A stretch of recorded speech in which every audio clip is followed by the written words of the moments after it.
of whiskey, and today we are going to explore Johnnie Walker.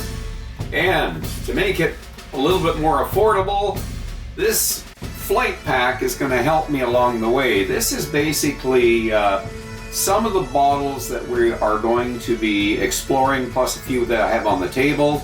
I'll start right from the left-hand side here. Here's your Blue Label. It's up in the 340 range in Canada. So here we are, Johnnie Walker, and a few of the competition I threw on the table here.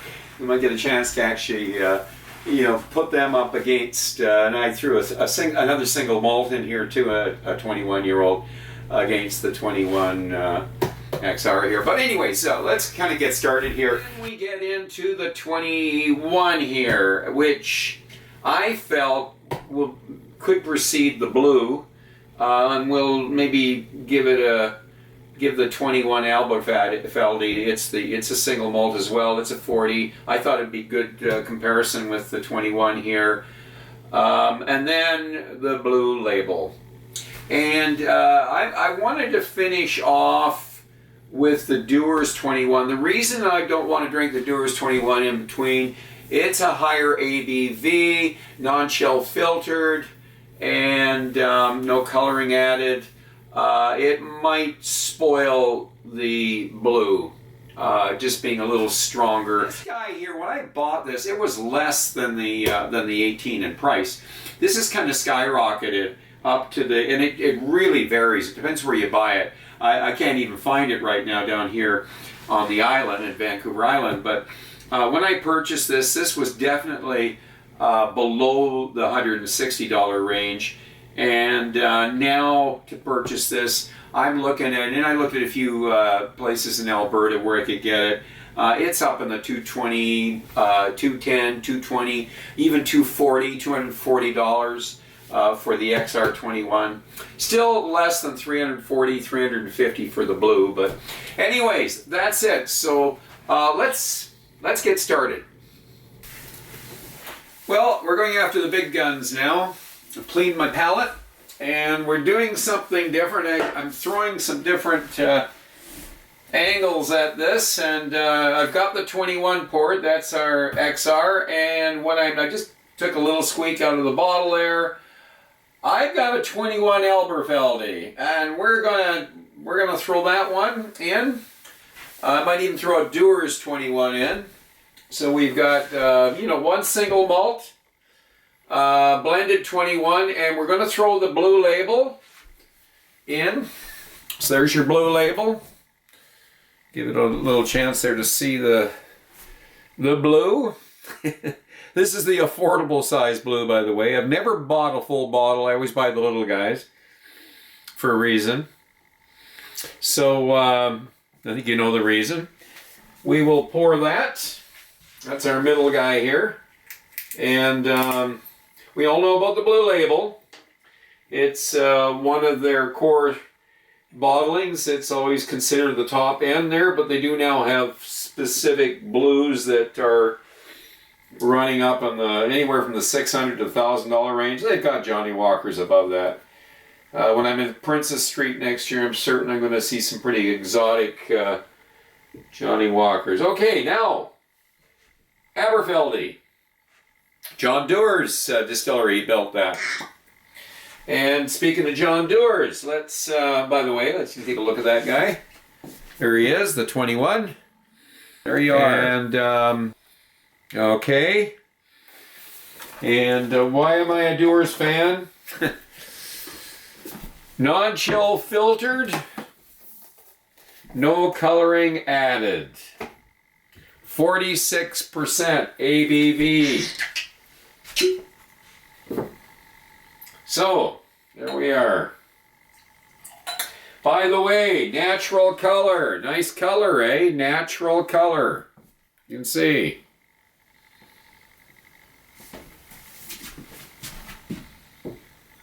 And the Aberfeldy, I believe, 40%.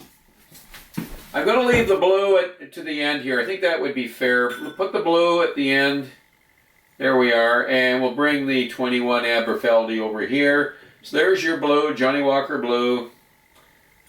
so we don't get confused. We know that at the far end, the dark one, is the Dewars. And there's our Aberfeldy 21.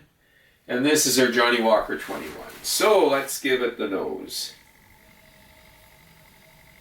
Oh, it's a nice, it's a light nose. Very light nose. And I'm getting apricots, I'm getting pears. There might be some sherry notes here, dried fruit. It's got a pleasant nose. It's not a strong nose. It's not a powerful nose by any means, but okay, the 21. Cheers. Sweet, a lot of caramel notes, maybe even I would say, oh, what I like, Sultana, the Sultana cookies. They're the ones with the raisins in them. A bit of Eat More, getting a little bit of the Eat More candy bars. So you get a little of the toffee, the peanuts and all that. There's some nuttiness about it. Maybe even some nougat. Get a little Christmas stuff going on here. So this is kind of held its own here. Of all the Johnnie Walkers, other than the 15, this body has held its own. So we're getting a respectable finish on this one here. And it does have a bit of development that's going on, contrary to what I got on the 18 there. So, but I'm going to say that the XR is a big jump above the 18. So price-wise, I'm trying to figure the price of these out, and I forgot what I paid for the XR. I got a heck of a deal on it though. But I think now, if we were crossing over today's prices, because I've had the XR around for a while, it's probably comparable in price, but I'm certain it's up there in price today. So the 21 is got a lot more to offer than the 18. We're in a whole different level here of whiskey. It's good enough that I almost want to do a second, but I'm not, because I'll not get through this, and I want to get through this. So I got to clear my palate, because we're going to be going on to the 21 Aberfeldy next, and then we go to the blue. And why I'm doing it this way, even though this is a single malt, this is blended, is because this is a 21, this is a 21, they're both 40s, and we are going to move on to the Blue Label, which is also a 40, before we do the 46 Dewars. I think that's a better representation, okay? Now, Aberfeldy basically is part of the John Dewars group. That was the distillery that John Dewars built. And the story behind that was it was originally DCL and part of United Distillers, but for the Diageo deal to go through, Grand Metropolitan, and of course, McGuinness formed Diageo in 1997, I believe it was, and part of that deal, and it was because of the Monopolies Act and of course the watchdogs keeping an eye on companies that are monopolizing in this case the food and beverage industry. It was about to form the 7th largest company in the world, so they were basically they needed to drop John Dewars, and also the 4 distilleries. Aberfeldy was one of them. I believe you had Craig Gallackey, and the other one, what was it? It was Royal Brackla and Altmore, and that went to Bacardi. And I think Bacardi already had Macduff. So, but anyways, that is their portfolio, not Diageo's, but it was at one time part of that group prior to the formation of Diageo. It goes back to the DCL days. Okay, we are now going to compare this guy to the 21 Aberfeldy. Pears, honey, Christmas cake. It's got floral notes. You're in a garden. Very, very pleasant nose. That's how I describe the word pleasant. Not overly complex. Vanilla. And when I say honey, it's more of a clover honey. Pears again. So the fruity notes are there. Not so much dark fruits, so more the light fruits, the white fruits. Okay. The palate, Solange.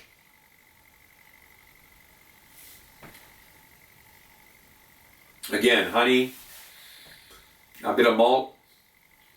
It's 21 years here. It's not bitter. Now they do, I think, add coloring, and it is, I believe, chill filtered. 21 years old, because it is a 40. It's not heavily colored, but it's almost the same color as the 21 here.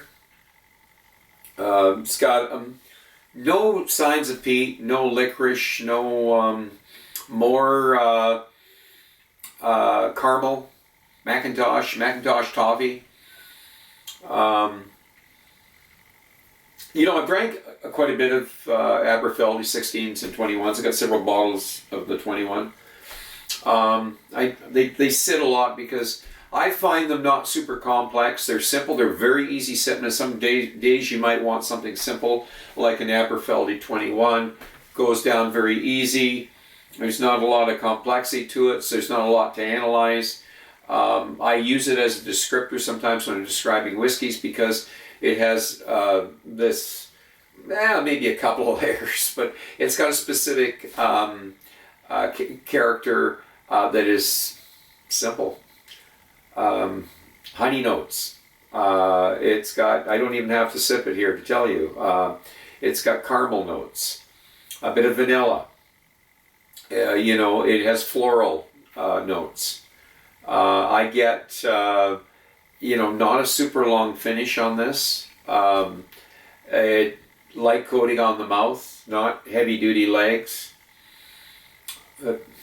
It's a pleasant drink.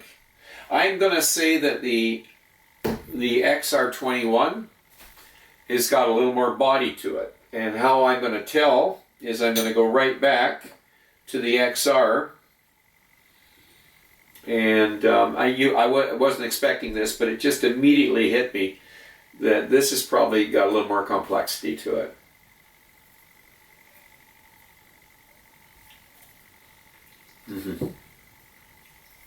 Little smoke.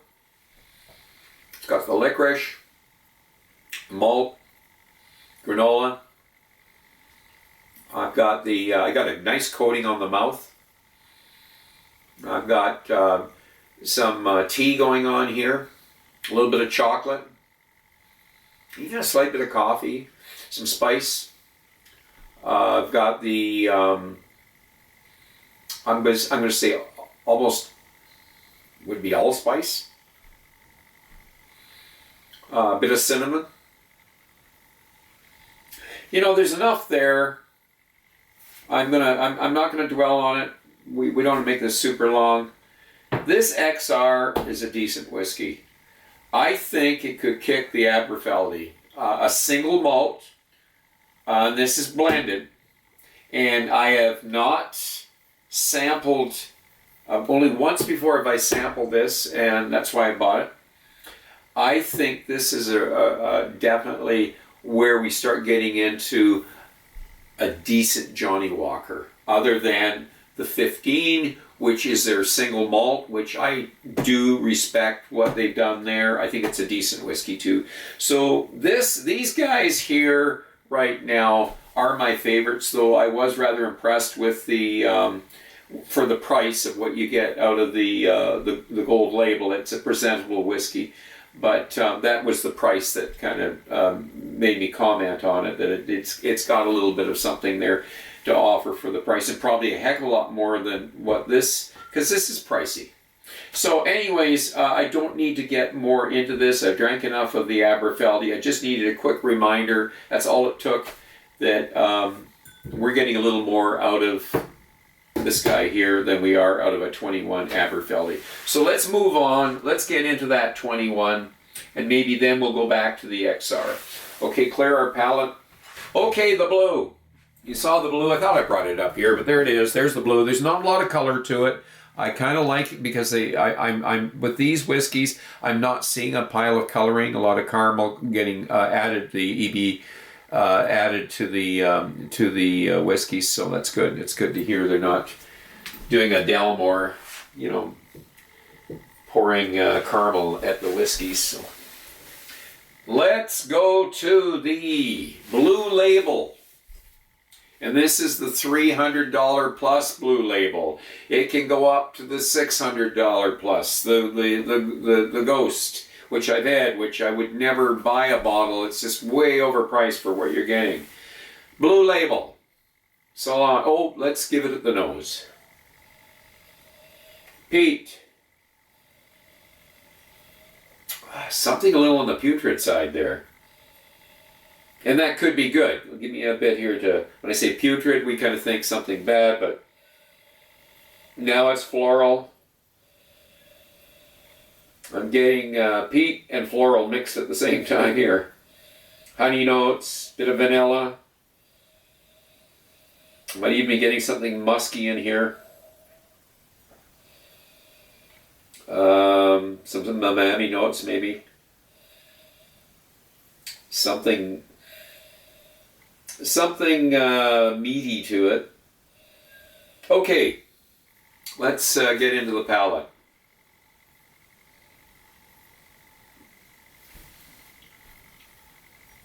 Yeah, smoke, peat, licorice, all sorts.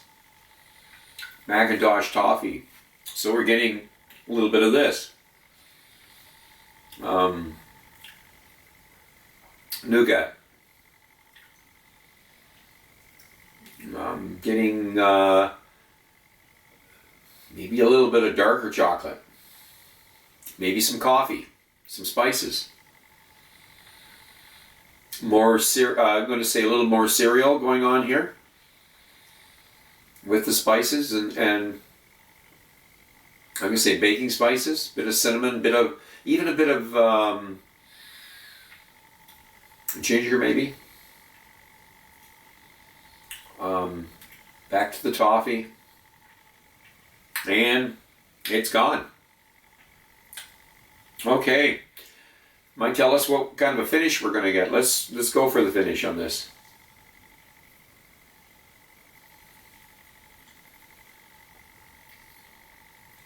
And when I'm doing finish, I'm also playing around a bit with the development too, remember. I do a little different than Ralphie does. So I'm getting my peat and spice. It's still there, and boy, a nice coating on the tongue. Dry. The darker fruits, maybe. We're looking at the figs and the dates, and little bit of that oak coming through the wood. I'm not sure how old this, there's got to be some old whiskeys in here, but not bitter. I'm not getting the bitterness. I'm going to say that that could be something that they engineer out of the drink. Maybe a little bit of the Mortlack is in this, because that could be the umami stuff I was getting. This is a slight bit longer than the Aberfeldy, but not much longer. And I don't know if it's as long as the XR. We'll go back to the XR after this, but a specific palate that is going to spend $300 plus on a Blue Label Johnnie Walker. I am not. There's not enough here. There's not enough. There's complexity, but there's not $300 complexity. If you're looking for a smooth drink, there's a lot of whiskeys out there that are incredibly smooth, that are a lot less expensive. So that's how I feel about the Blue Label. I hope I haven't insulted anyone, but I've got a lot of whiskeys. I've got over 300 whiskeys. I've probably tasted I don't know how many, and I just feel this is something of a marketing thing that Johnnie Walker is incredibly successful at, and that Blue Label will continue to sell to a lot of people regardless of what I say, because they have the $300, or they're willing to pay the $300 because they've been sold the myth that it is one of the best whiskeys out there. And unfortunately, I don't believe that. Okay? That's me. That's my opinion. Okay? Would I finish this right now? Oh, of course I would. It's a good whiskey. I didn't say it wasn't a good whiskey. I just said it wasn't $300 good. Okay?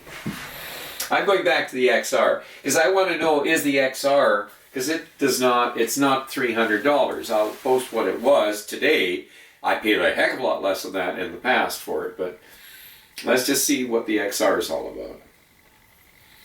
I'm not even cleaning my palate here. I don't need to. I think the XR's got a little more smack to it, so. And it's got a stronger nose. Let's see what the palate's all about.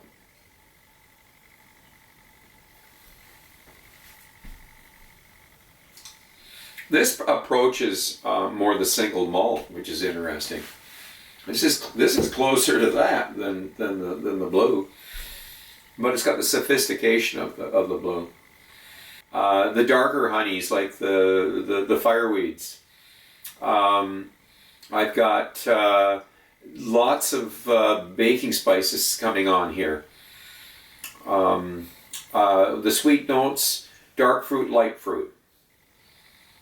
I've got caramel, toffee, a little bit of chocolate. More of the milk chocolate than the dark chocolate. Spices are not they're not the real hot spices. We might have some nutmeg going on there. Very tea, got some tea notes happening, and a bit of fennel. The coating is lasting as long, if not longer, certainly longer than the Aberfeldy, but at least what the blue, and maybe a hair bit longer than the blue. It's hard for me to tell right now, but certainly it's in the range of the blue, if not longer. I'm not going to dwell on it.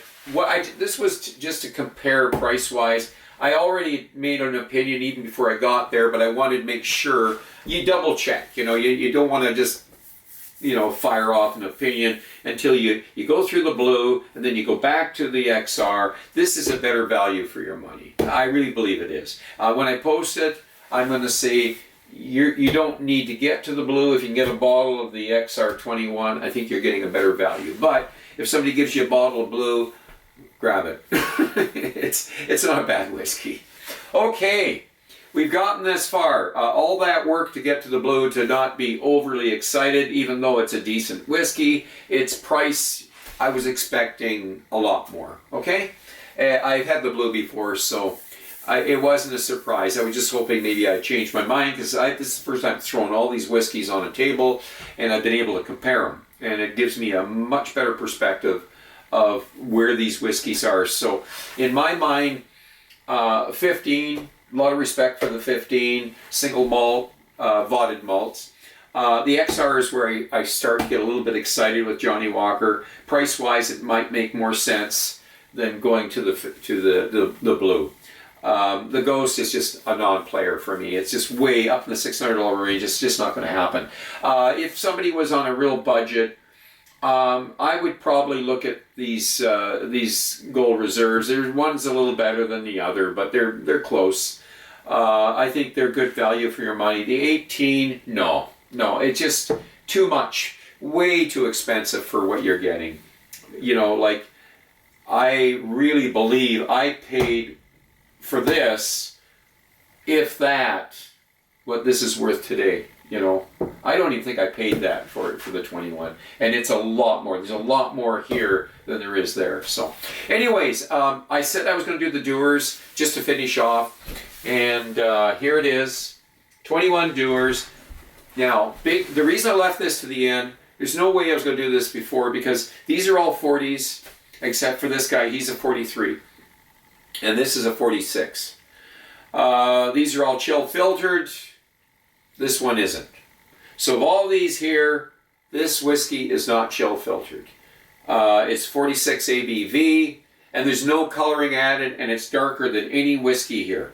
Okay? That's a Dewars 21. Price-wise, if you bought that Dewars 21, you're paying, it was on sale recently, so it was around 55, 56 for a half bottle. So you're paying maybe 110, 112 on sale, 112. Holy God, I mean, it's a better deal than this. It's a better deal than anything on the table here.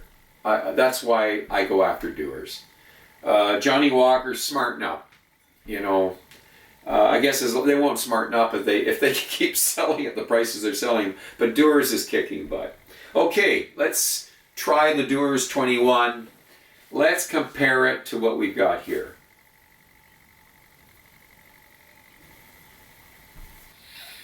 It's like jumping into a Lamborghini after you've been in a Volkswagen. Seriously. There's just so much more to this. I don't need to tell you all the different layers. I've done enough reviews on the Dewars Double Doubles. That's what it's called, the Double Double. There's just a lot more whiskey here, and for the value, there's just so much contrast. I don't know how we can sell Johnnie Walkers at the price it sells when you've got whiskeys like this.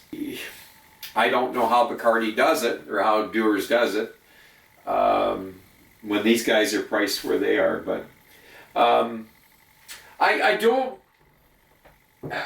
like being so critical on Johnnie Walker. I mean, I still like the 15. I do think the XR is a nice whiskey. I think you got to have it. There's going to be people who are going to disagree with me. There's going to be people that like that on their palate. Maybe they like the simplicity of the, you know, the lighter texture to the whiskey. There's nothing sharp. There's no nasty tones to their whiskeys. Sometimes you develop a palate and it is not going to work after a while on, you know, these lighter whiskeys. It's just, they're not that interesting. And that's how I'm going to finish it off. It's not? Okay, I'm going to ask you to drink wisely, drink intelligently, and do not drink and drive. And until the next time, so long.